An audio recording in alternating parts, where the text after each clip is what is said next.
Hobbies are supposed to be fun, relaxing, or maybe a way to meet new people, but let's be honest, some hobbies are straight up annoying, weird, or make you the least likable person in the room. So today we're going over the worst hobbies to ever exist, and if you have any of these, get new ones. First off, we have vaping specifically as a hobby. You'll see what I mean. Vaping is bad all around, but there's a very big difference between someone who has a vape pen and hits it a few times a day, and a guy who spends hours on YouTube studying vape tricks to practice and perform. Blowing smoke rings like a dragon is not a hobby, it's just sad. You're carrying around a machine that looks like a car battery to impress high schoolers at the mall. You are not an artist, you're an addict. You're not starting a subculture, you're just making the air worse for everybody at the bus stop. You exhale like you're summoning a demon and it smells like sour mango battery acid. You've got a $90 mod, $40 of juice, and all for what? A TikTok video that gets 12 views and one pity comment that says, "Yo, that's sick, bro." And God forbid you're in public, you'll take one hit, blow a cloud the size of a small thunderstorm, and look around like you just did something. You didn't. All you did was fog up the room and make 3 people cough. It's not a performance, it is secondhand embarrassment. And the vape companies themselves are capitalizing on this type of person. Go on Google right now, the amount of stuff they're putting in these vapes is ridiculous. Like, you have an MP3 player built in,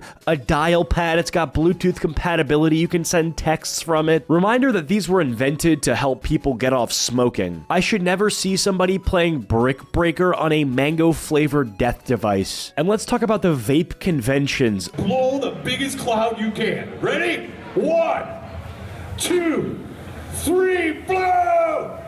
Oh yeah, check it out. Woohoo!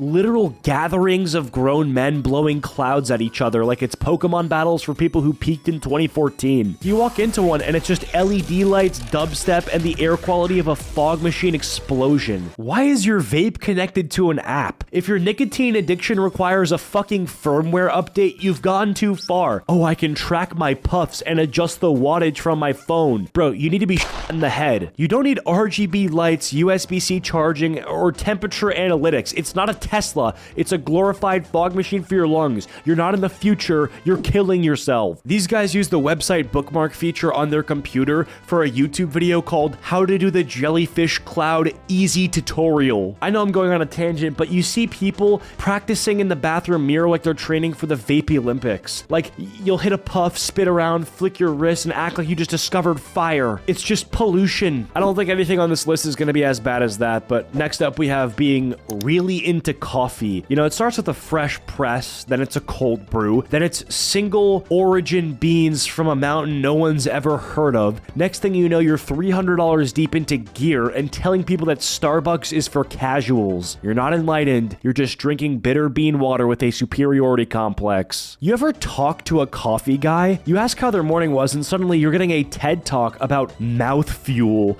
and notes of toasted fig bark. Bro, it's 8 a.m. I don't care what elevation your beans were grown at.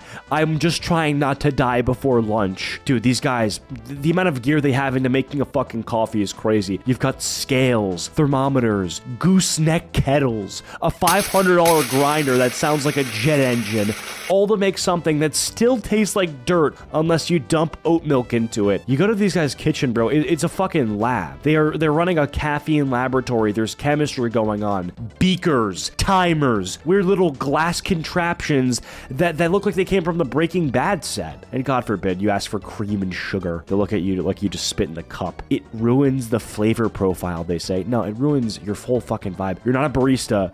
You're a menace to society. The phrase, "it's never that serious," was made for stuff like this. I like coffee. I drink it every now and then, usually cold, sometimes hot, but it is a very small part of my day, let alone my life, and I just don't understand how people take it so seriously. Next up, we have being a moderator. This could go for anything, but in this case, we're going to talk about moderating for streamers like it's a government job. Some of y'all take being a Twitch mod way too seriously. Like, bro, you're not a digital sheriff. You're just banning 13-year-olds for typing L+ratio during a Valorant match. Relax. You're writing paragraphs in the Discord about chat culture like it's a sacred text. Meanwhile, the streamer is just trying to figure out what map they're on. You've got rules and spreadsheets, timestamps. You're organizing clip folders like you're archiving evidence for the FBI. And when someone breaks the rules. Instant power trip. Timeout 600 seconds. Respect the space. Bro, this isn't the UN. It's a guy in gray sweatpants playing Fortnite. And the worst part, you're doing all this for free. You're clocking in every day like it's payroll. Defending some millionaire streamer who forgets your name until they need someone to ban a troll in under 0.2 seconds. If your whole personality is being first in chat and timing out new viewers because they didn't say hi the right way, that's not a hobby. That's Stockholm Syndrome with a wrench icon. And don't even get me started on Discord mods, man. This is less of a hobby and more of a mental illness / condition. You give one dude admin powers in a server and suddenly he thinks he's the king of a digital empire made entirely of anime profile pics and Minecraft screenshots. He's typing essays about the server culture and role hierarchy like he's running a military base, not moderating a group chat called Skibbity Toilet Central. Every decision is a council vote. Someone posts a meme in the wrong channel and it's, I'm gonna have to issue a warning for that, man. This is your second strike, bro. It's not that deep. You're not protecting the sacred lore. You're just gatekeeping emojis. And don't even get me started on the mod applications. 30-question Google Forms asking, what would you do if two users are arguing about Goku versus Saitama at 3 a.m.? Like, I don't know. I'd go outside, man. I'd leave, take a breath of fresh air, touch grass, and 90% of them have a mod-only VC. That's just 5 guys in silence waiting for a reason to feel important. The best part is they treat it like a career. Yeah, I moderate 4 servers, thinking about applying for a 5th. Cool, bro. Let me know when that comes with 401k and dental. Next up, we have writing fan fiction. Look, bro, we gotta talk about this. When you start writing 8,000 words about how you and your favorite Minecraft YouTuber locked eyes at Trader Joe's, you've gone too fucking far. These are real people.